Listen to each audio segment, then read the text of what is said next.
I love great conversations. Hi, my name is Angel Jones. Thank you for joining me on 12-minute convos where I help you create a brand of your own unique, real self.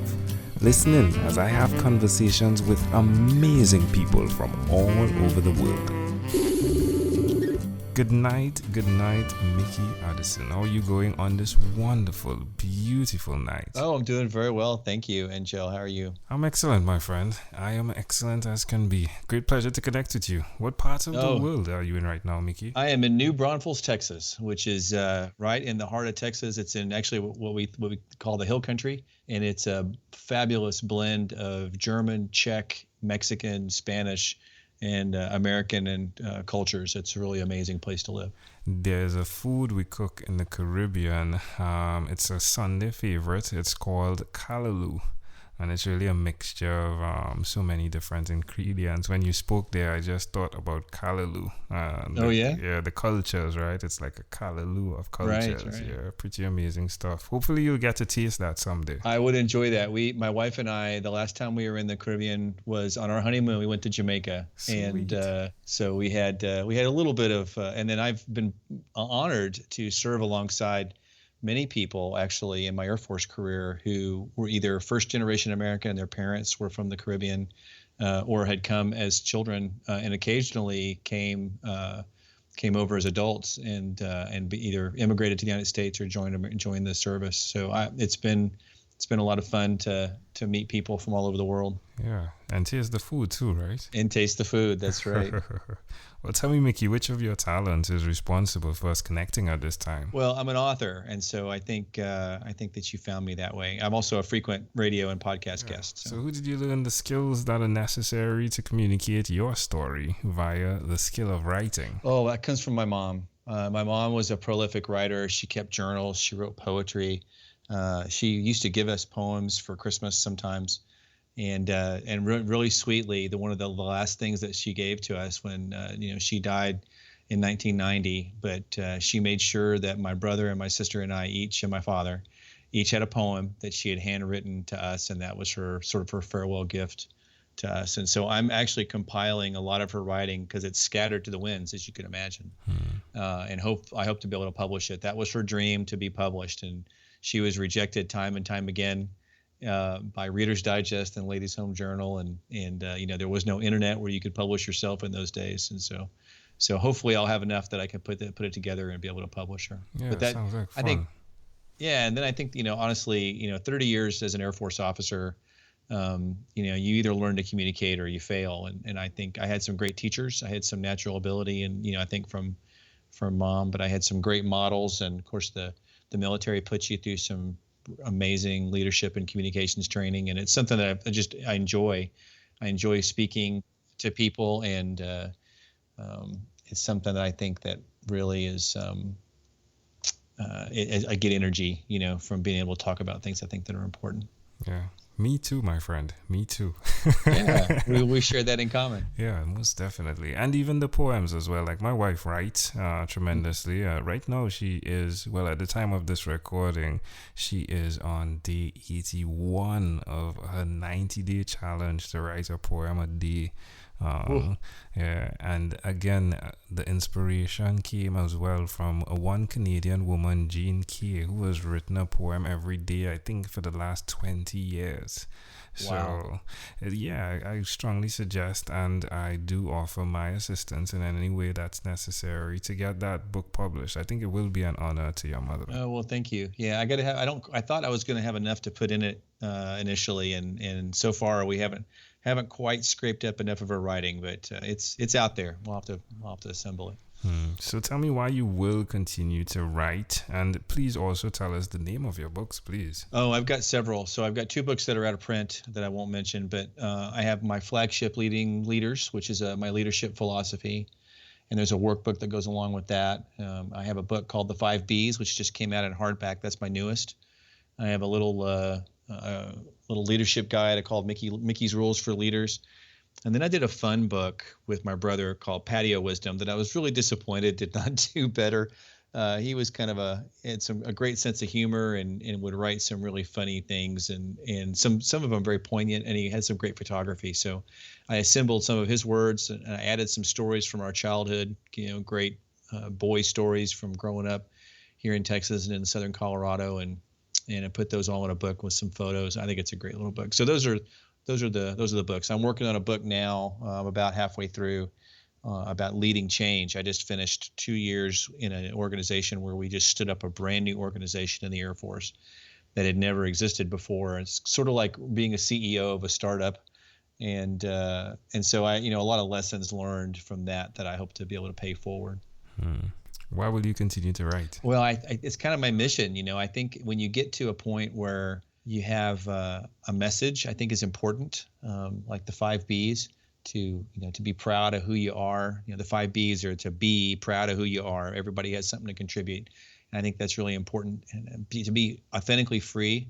So few people are really authentically free. They're held bound by something, by themselves or by their passions or by their appetites or by something they've allowed themselves to be enslaved to, and instead of being authentically free.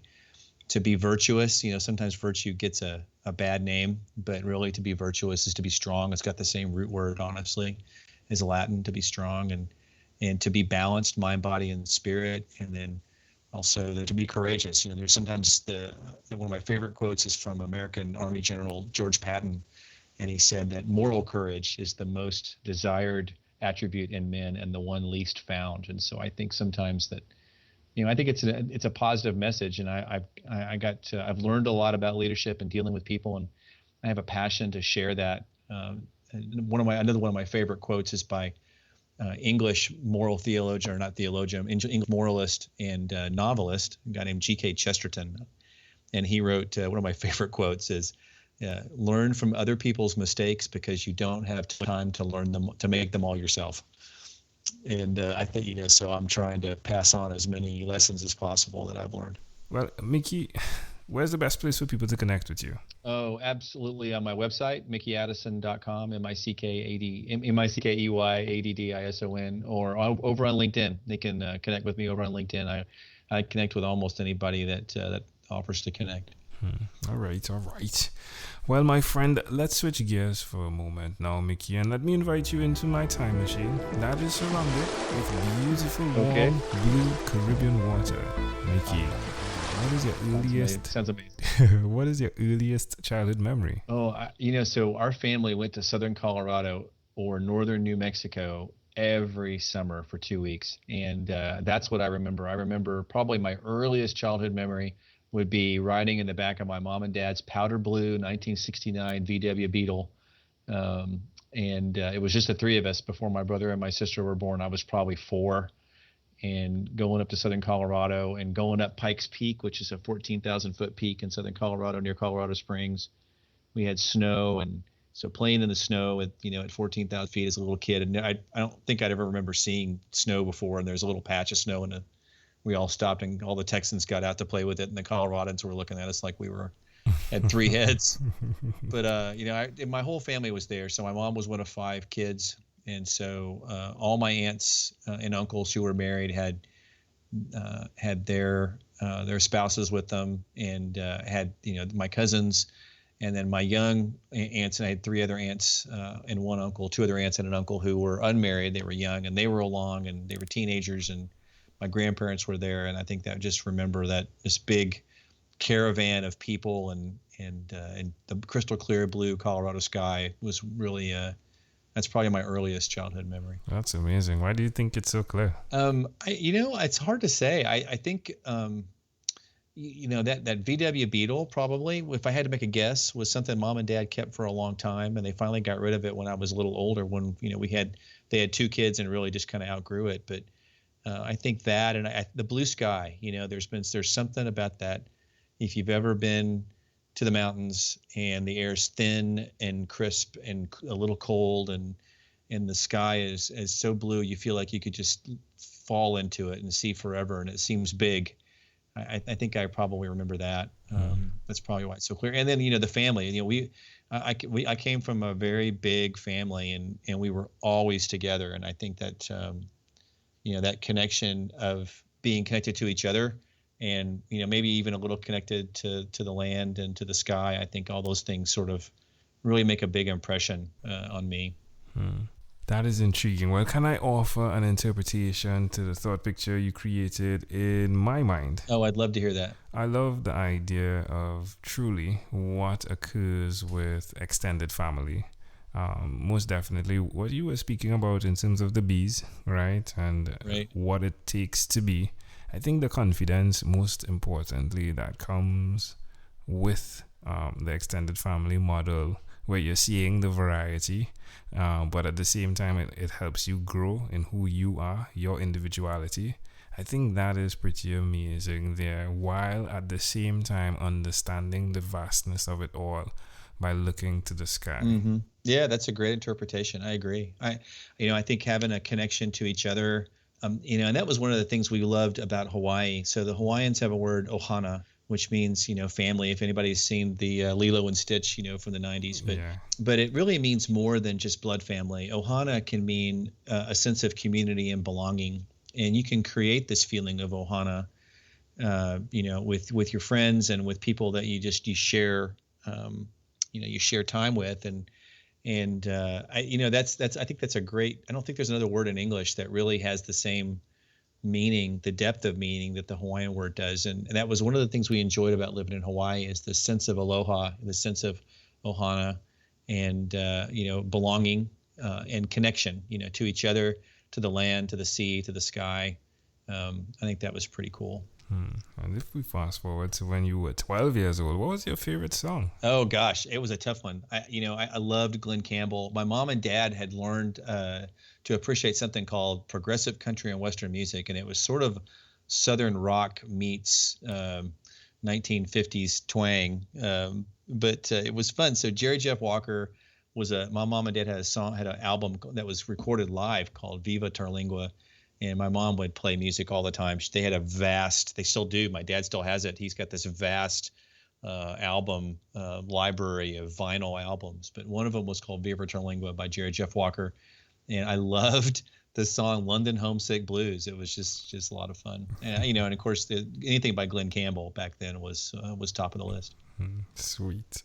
Well, my friend, we have now arrived at our destination, but before we get off of this time machine, there's a small declaration form. So it's yes or no, possibly a bit more. We're going to move pretty quickly here. Are you ready, Mickey? I'm ready. Mickey, have you chosen someone to pass on your skills to? Yes, I do.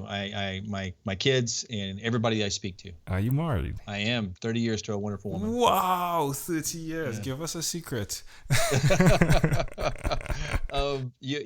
Love is a decision. You just got to make that, and not, you got to understand that not every day is going to be, like your honeymoon. You have to understand that true love means sometimes you just got, making a commitment to somebody and keeping it. Yeah. So you said that, and I heard "shut your lid," right? And I turned lid, right? Right. Love is decision, right? Love is decision.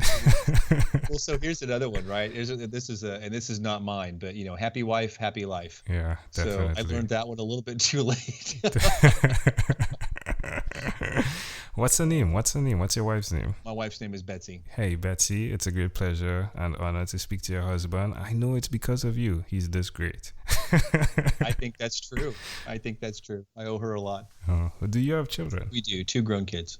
Do you believe in God? Very much, yes. I'm a practicing Catholic. Do you have an inner circle of friends? I do. And I also have mentors, people that I go to. I just recently transitioned out of the military into private industry, and I really counted on that circle of friends and trusted advisors to help me make that transition. Do you watch TV for more than 3 hours a day? No way. I don't have time for that. How about 3 hours a week? Yeah, that's probably about right. It's probably more like 1 to 2 hours a day. By the time I get home, I watch the news and catch up. What about screen time? A lot more time. My job requires me as a consultant. I work for a big consulting firm.